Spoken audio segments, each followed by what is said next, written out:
Bueno, solo voy a terminar de admitir estos dos estudiantes. Tengo a Cecia y Gabriela.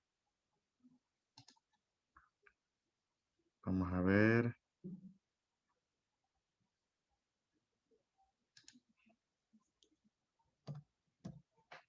Gabriela, muy bien. Bueno, creo que ya vamos a terminar esa parte, lo relacionado con lo que es la revolución industrial para, para pasar a lo que es la otra parte, que es lo de los sistemas económicos. Vamos a terminar de abordar el otro punto y es lo relacionado con un aspecto que también fue relativo a lo que fue este evento económico ocurrido en Gran Bretaña, en Inglaterra, perdón. Digo Inglaterra porque en aquel tiempo ese era el nombre que tenía, hoy se le conoce como Gran Bretaña. Pues bien, y que también se dispersó pues por toda Europa. Recordemos que hubieron muchas potencias que trataron de copiar lo que era esta forma de, de, de industrialización. Lo mismo pasaba con, por ejemplo, con Holanda, lo mismo con lo que era Bélgica. Entonces, recordemos que fuera de todo lo que implicó todo este proceso, jóvenes, también tuvo su trasfondo y también existió lo que era el hecho de que se estableciera un nuevo esquema de diferenciación social. El efecto social o específicamente los, los, las consecuencias que trajo también este proceso fueron variadas. Y tampoco no solamente fueron positivas, porque igual se puede decir, bueno, hubo un mayor nivel de producción, hubo mayor disponibilidad de alimentos, por consiguiente, pues había una baja en lo que era la tasa de mortalidad, se introdujeron nuevas vacunas y eso contribuyó para que la población pues aumentara en lo que eran sus indicadores demográficos. Sin embargo, esos de una u otra manera solamente son paliativos comparados con el trasfondo real de lo que fue este proceso y que eso es lo que vamos a tener que ver. Solamente para ambientar un poquito, recordemos que en este momento se estaba dando prácticamente ya ese proceso de transición, jóvenes, entre lo que era el feudalismo y el inicio ya de lo que era pues el capitalismo como un sistema económico. Hay diferencias, jóvenes, entre los dos sistemas económicos, diferencias que desde el punto de vista social las notamos a todas luces. En el feudalismo vamos a encontrar que en su esquema de diferenciación social tenemos en primer lugar, jóvenes, la figura de lo que es la nobleza o lo que es pues la monarquía, que es la que está en la cúspide de la pirámide social.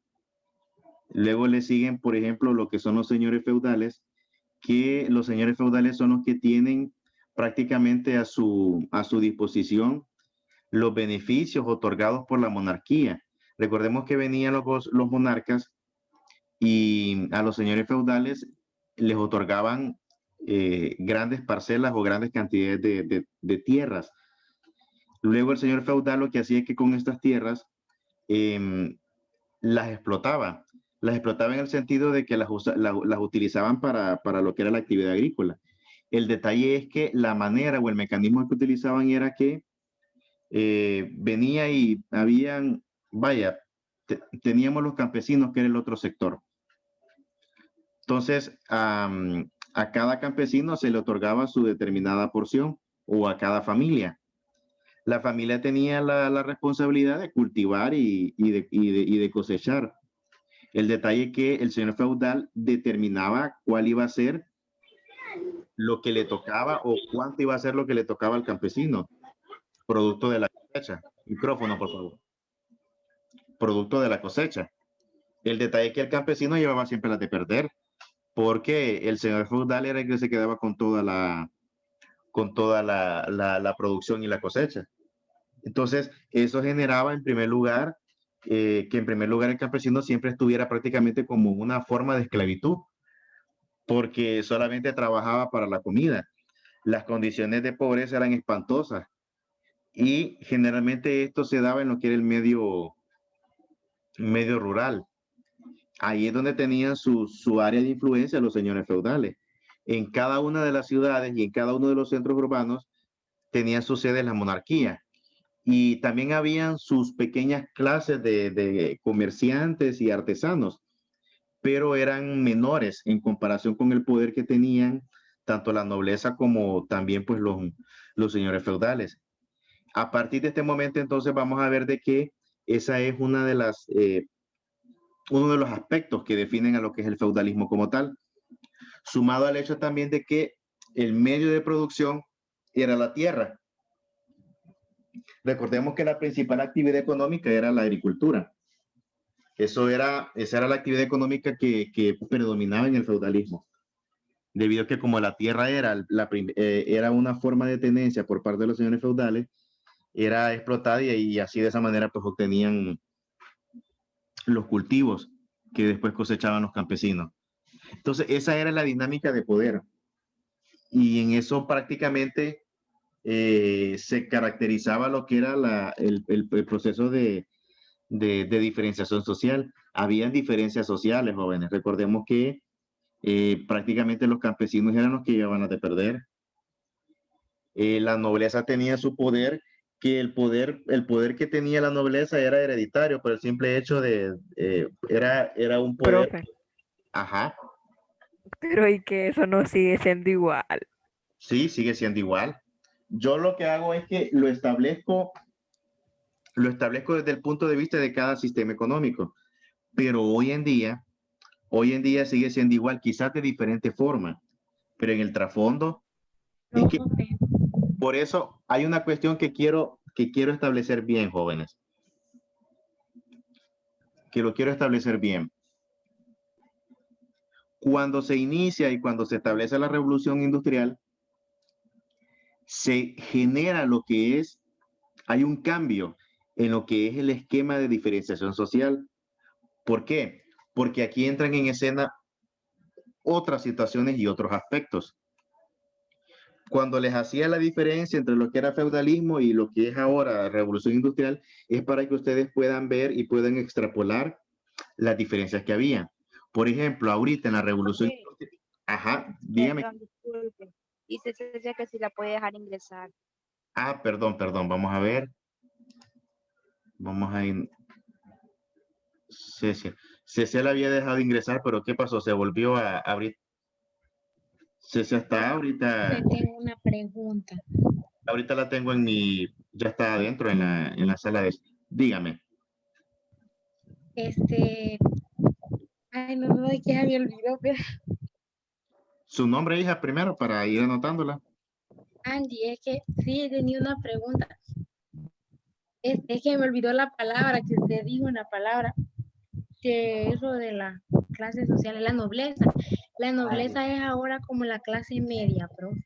No, ya le voy a explicarle. Recordemos que la nobleza, jóvenes, era el nombre que recibía o era el término que se utilizaba para referirse a la monarquía. La monarquía, en palabras sencillas, jóvenes, eran los reyes y las reinas en aquel tiempo. Vamos a ver, para que me puedan comprender.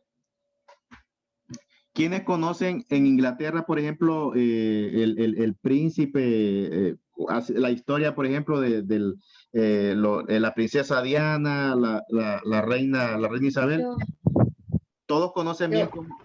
Bueno, entonces a eso no. se le conoce como monarquía. La monarquía hubo un tiempo que era la que tenía todo el poder político y económico, eran los que tenían todo el control.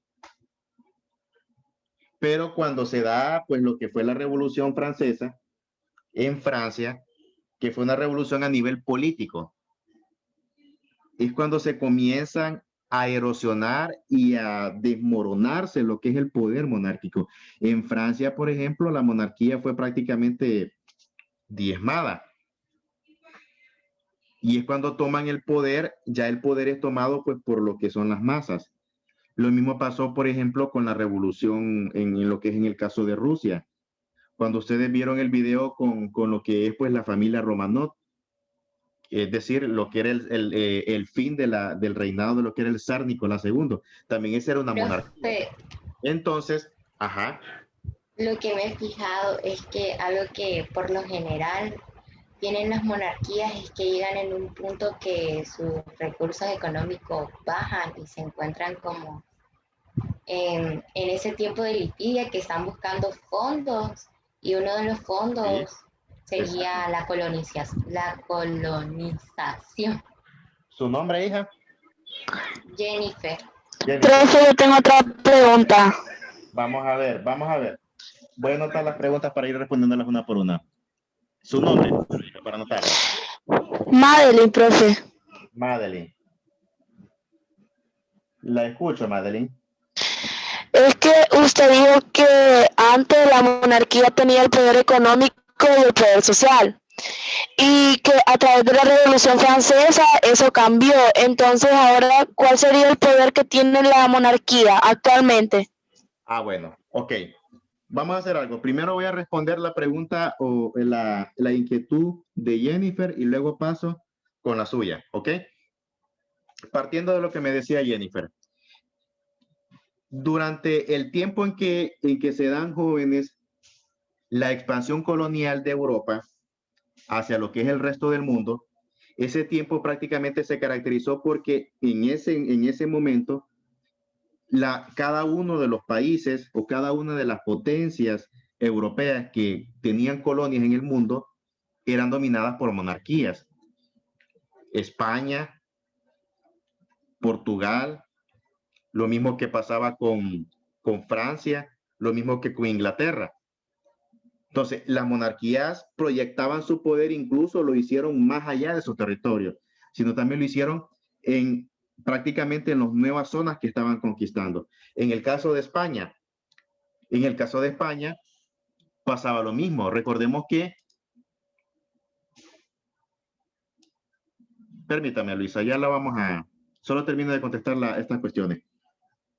En el caso de España pasaba lo mismo. Imagínense que cuando se da el proceso de cuando llegan los españoles a América, que hay que tomar en cuenta una cuestión, y es algo que se tiene que aclarar. No fueron los españoles los primeros europeos en llegar a América, sino que fue lo que es la cultura celta, es decir, los vikingos. Específicamente cuando, por ejemplo, Eric Thorvaldson, que era un famoso navegante vikingo, comienza sus sagas de exploraciones y logra descubrir Groenlandia. Luego, el hijo de Eric Thorvaldson, que se llamaba Leif Erikson, fue prácticamente la primera persona que continuó explorando y llegó hasta lo que hoy se le conoce hoy en día como la isla de Terranova, el asentamiento de Lanzaos. Ahí prácticamente es el primer asentamiento del primer europeo que llegó a América, que no fue Cristóbal Colón, sino que fue Leif Erikson. Ania Padilla, vamos a anotarla, permítame. Y cuando Cristóbal Colón llegó, jóvenes, 500 años después. Los vikingos habían llegado 500 años antes, cuando Colón había llegado a América. Solo vean la diferencia en cuanto a lo que es la escala de tiempo. Y cuando Colón llega, jóvenes, bueno, eso lo recuerdo yo que lo vimos con los de octavo. La manera en que Cristóbal Colón obtiene la información ahí tiene que ver, por ejemplo, una información, tiene que ver, por ejemplo, Paolo Pozzo Toscanelli, un famoso cartógrafo, que le había enviado una carta al rey de Portugal. Portugal en ese tiempo tenía liderazgo, porque Portugal estaba explorando muchas zonas de África, y también había estado intentando lograr definir una nueva ruta para llegar a las Indias, y la ruta que tenía Portugal, o que tenía pues ideado lo que era Portugal, perdón, era bordeando todo lo que era África hasta llegar a lo que es la parte sur de la India. Entonces Colón se da cuenta porque el rey de Portugal le pide a ese cartógrafo, a Paolo Pozzo Toscanelli, que lo aconseje y que le dé una idea de cómo puede llegar a lo que eran las Indias Orientales.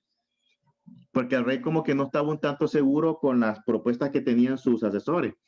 Entonces Toscanelli le propone, le envía una carta y en la carta le envía un mapa y le envía la carta también, explicándole que la ruta es una vía transatlántica que llegase a lo que era la isla de Zipango. Zipango era el nombre que le decían a Japón en aquel tiempo, para poder llegar a Asia, cruzando todo lo que era el océano Atlántico,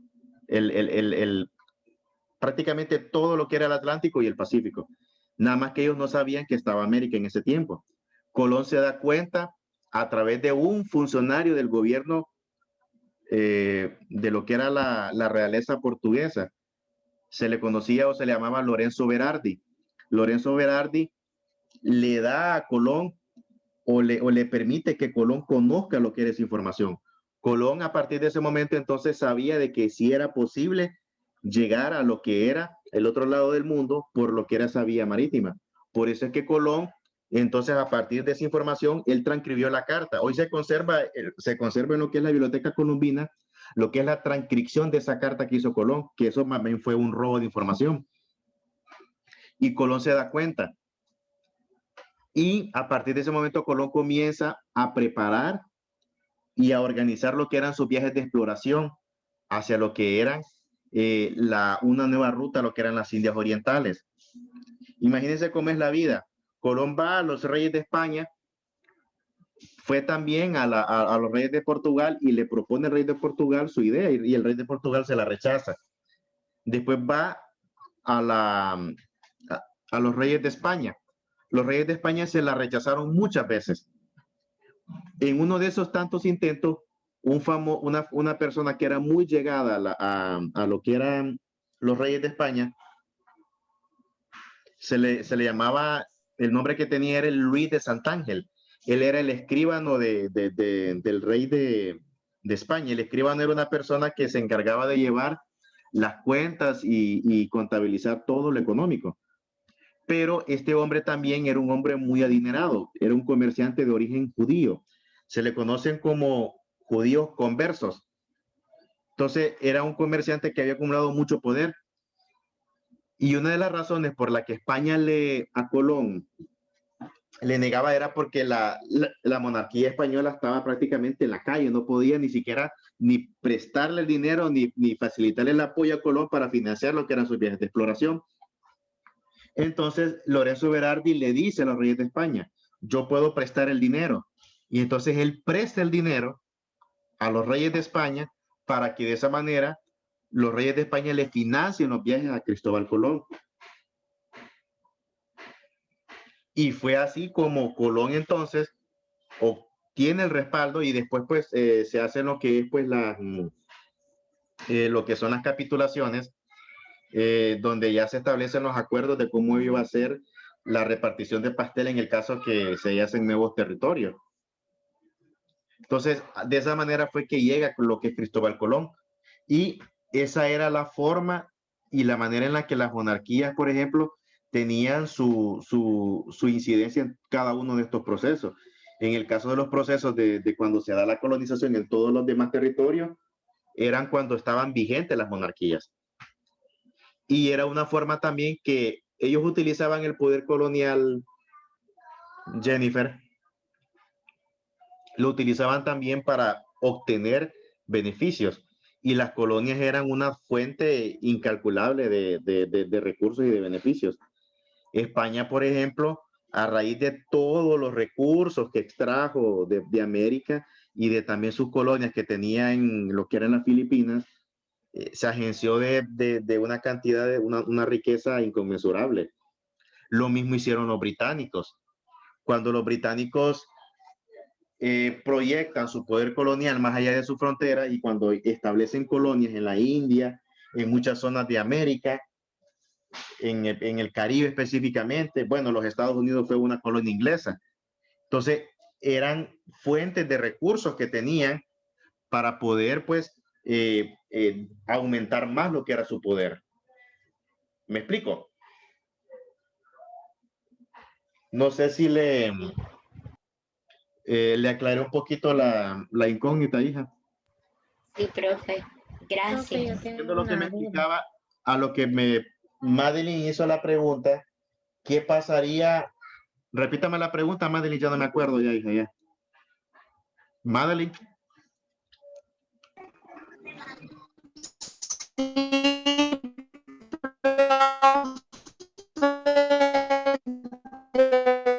Mándemela al chat, no se le escucha nada. Madeline, no se le escucha nada, escríbamela ahorita en el chat. No le escucho nada.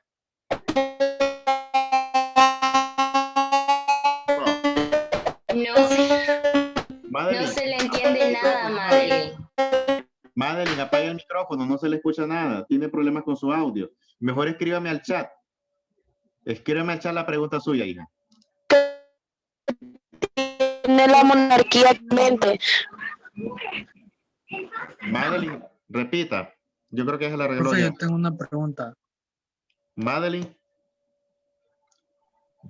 Profe. escríbamela al chat, Madeline. Solo contesto la pregunta de Madeline. De ahí voy con la pregunta que me dijo este muchacho. Y la última niña que me... ¿Ok? Madeline. Le voy a escribir la duda que tengo por chat, profe. Sí. Madeline, ¿me escucha? ¿O ya se desconectó? ¿Será que se le fue el internet? Mándeme al chat su pregunta.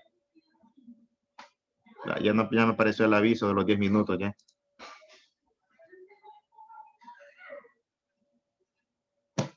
Bueno, creo que no me escucha Madeline, ¿verdad?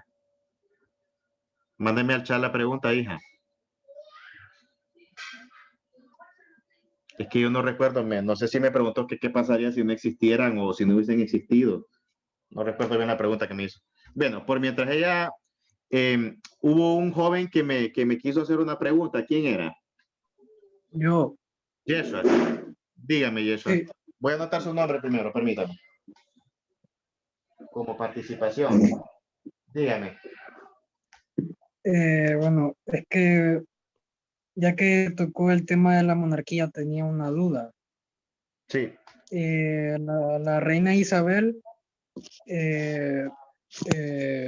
¿cómo le quiero decir?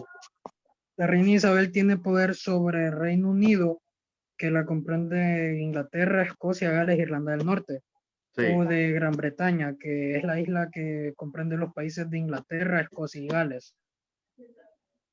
Recordemos O que de solo de Inglaterra, que Inglaterra es el país más poblado y el más famoso. sí, recordemos Entonces tenía esa duda. sí, recordemos que las monarquías actualmente, jóvenes, prácticamente han quedado ya solamente a nivel ya representativo. Lo mismo con el caso, por ejemplo, de los ingleses. Ellos tienen su propio parlamento. Ellos eligen su propio gobierno. En el caso de la reina Isabel, en el caso de la reina de Inglaterra, ella más que todo está para actividades protocolarias y para actividades netamente representativas. Pero el centro de poder, pues ya en el caso de lo que fue Gran Bretaña y la mayoría de los otros países europeos, ya ellos ya pasaron ese proceso en el que había lo que era el absolutismo y donde en lo que diciese o lo que decía el rey era la última palabra y era la verdad absoluta. Ya ese proceso ya quedó atrás. Vaya, lo mismo pasa en el caso de España. España tiene su monarquía también, pero si ustedes se fijan, en España eligen su propio gobierno y tienen su propio su congreso. Más bien les voy a decirles de que hay muchos sectores de la población que no están conformes que siguen existiendo estas monarquías, porque representan una carga para el Estado. El Estado tiene que dar y tiene que transferir dinero para mantener lo que es esta forma de vida de esta gente. Prácticamente es una forma de vida parasitaria, porque a costillas de los impuestos de la gente quieren mantener un pasado que ya hoy en día pues ya no tiene pues contexto como tal. Ya las sociedades han llegado a un punto donde ya se ha desprendido de ese poder que antes tenían. Y en su momento ellos tuvieron un poder enorme, pero así como todo tiene su inicio, también todo tiene su fin. Y hoy en día prácticamente son a nivel representativo que están, es decir, para conservar lo que es el legado, lo que es el linaje y toda la cuestión. Sí, más bien han estado involucrados en el caso de España, por ejemplo, el rey de España. El rey de España, si ustedes escucharon las noticias, está involucrado en un acto de corrupción vergonzoso, donde pues fue sobornado y donde prácticamente pues se le acusa de recibir coimas. ¿Y qué fue lo que hizo el rey de España? Dijo, no, voy a abdicar, es decir, renunció a su condición de rey y salió huyendo. Él está escondido en Emiratos Árabes Unidos, donde allá, por ejemplo, los Emiratos Árabes Unidos son otro tipo de monarquía. Ahora, hay otra cuestión. En los países del Golfo, jóvenes, específicamente en Arabia Saudita y en cada una de estas monarquías y cada uno de estos regímenes petroleros, como por ejemplo Qatar, Emiratos Árabes Unidos, lo que es Bután, son monarquías petroleras. En Emiratos Árabes Unidos todavía la monarquía tiene un control total y ellos sí controlan todo.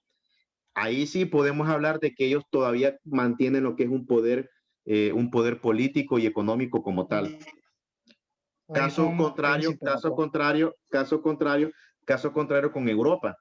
Pero en estos países como Arabia Saudita, sí. En Arabia Saudita es una monarquía y esta familia es la que ha controlado prácticamente todo los recursos de ese país. Maneja todo en Arabia Saudita.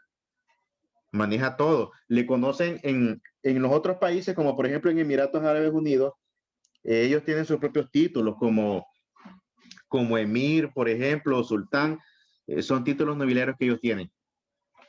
Vamos a ver, hay otra pregunta. Ahí en esos países son príncipes, profe. Hay principados también, sí. Pero el caso más notorio, Yeshua, el caso más notorio es en el de Arabia Saudita. Arabia Saudita hay una monarquía y esa monarquía sí prácticamente controla todo. Ahí la gente no tiene, bueno, ahí no hay libertades. Ahí es una forma déspota de dominar.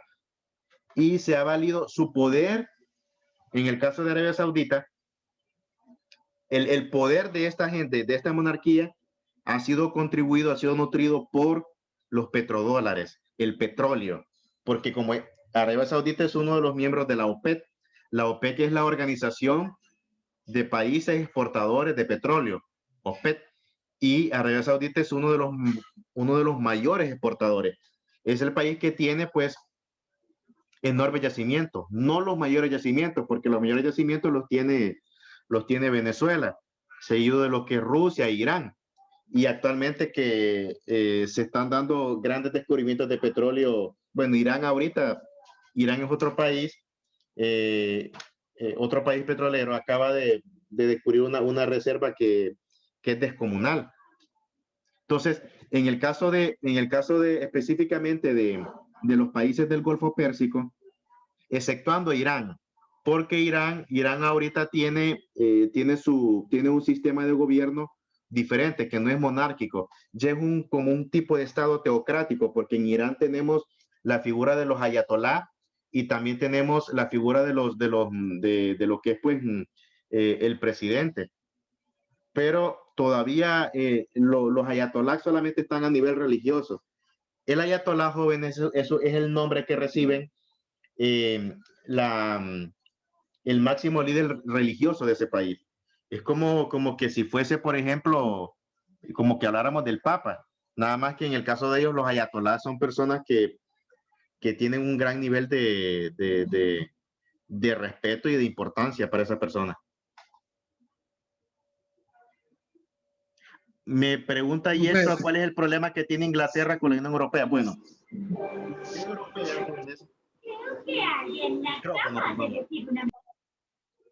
Yeshua me pregunta qué problema tiene Inglaterra con la Unión Europea. Muy bien, les voy a explicarle ese punto para aclarar las dudas que me hagan. Europa estaba organizado bajo lo que es un esquema de unión, es decir, bajo un esquema federativo. Es decir, existe lo que es la figura de la Unión Europea. La Unión Europea es el mecanismo de integración que tiene Europa, en el cual están unidos los países, algunos países, no todos, porque no todos los países de Europa forman parte de la Unión Europea. Hay que aclararlo bien.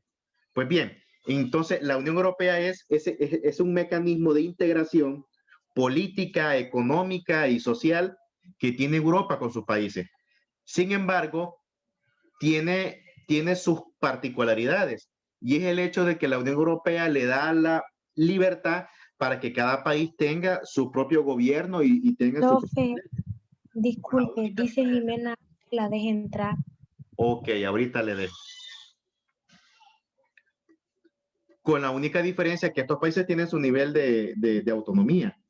Ahora, el mecanismo que tienen y que los hacen mantener en común es bajo el sistema económico, porque la Unión Europea, los países que ingresan al bloque europeo, por ejemplo, automáticamente tienen que utilizar el euro.